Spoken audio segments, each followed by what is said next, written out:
interrogate an ancient object, a sword, a quilt, or perhaps an Islamic water clock. We were museum people, scholars, priests, repairers, sandpaperers, scientists, plumbers, mechanics, train spotters, really, with narrow specialties in metals and glass and textiles and ceramics.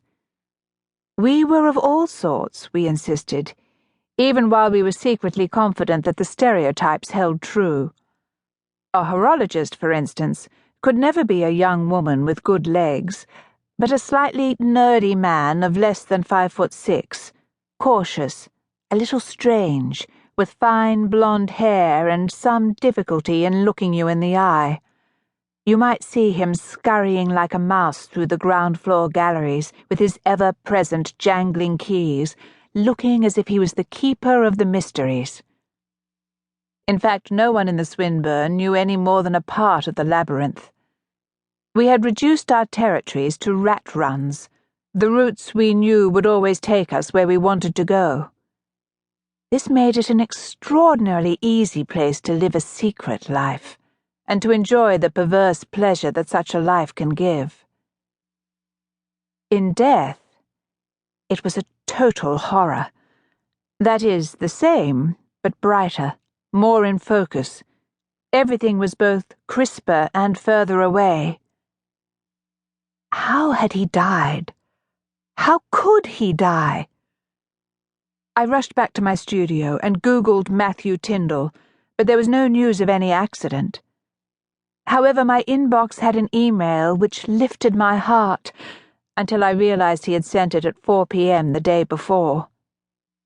I kiss your toes. I marked it unread. There was no one I dared turn to. I thought, I will work. It was what I'd always done in crisis. It is what clocks were good for, their intricacy, their peculiar puzzles. I sat at the bench in the workroom, trying to resolve an exceedingly whimsical 18th century French clock. My tools lay on a soft grey chamois. 20 minutes previously I had liked this French clock, but now it seemed vain and preening. I buried my nose inside Matthew's hat. Snuffle, we would have said. I snuffle you. I snuffle your neck. I could have gone to Sandra, the line manager. She was always a very kind woman, but I couldn't bear anyone, not even Sandra, handling my private business, putting it out on the table and pushing it around like so many broken necklace beads. Hello, Sandra. What happened to Mr. Tyndall, do you know? My German grandfather and my very English father were clockmakers. Nothing too spectacular. First Clerkenwell, then the city, then Clerkenwell again. Mostly good, solid English 5-wheel clocks. But it was an item of faith for me, even as a little girl, that this was a very soothing, satisfying occupation. For years I thought clockmaking must still any turmoil in one's breast. I was so confident of my opinion, so completely wrong. The tea lady provided her depressive offering. I observed the anti-clockwise motion of the slightly curdled milk, just waiting for him, I suppose. So when a hand did touch me, my whole body became unstitched.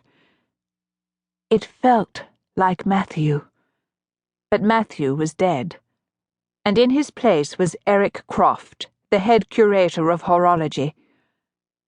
I began to howl and could not stop. He was the worst possible witness in the world. Crofty was, to put it very crudely, the master of all that ticked and talked. He was a scholar, a historian, a connoisseur. I, in comparison, was a well-educated mechanic. Crofty was famous for his scholarly work on sing-songs, by which is meant those perfect imperial misunderstandings of Oriental culture we so successfully exported to China.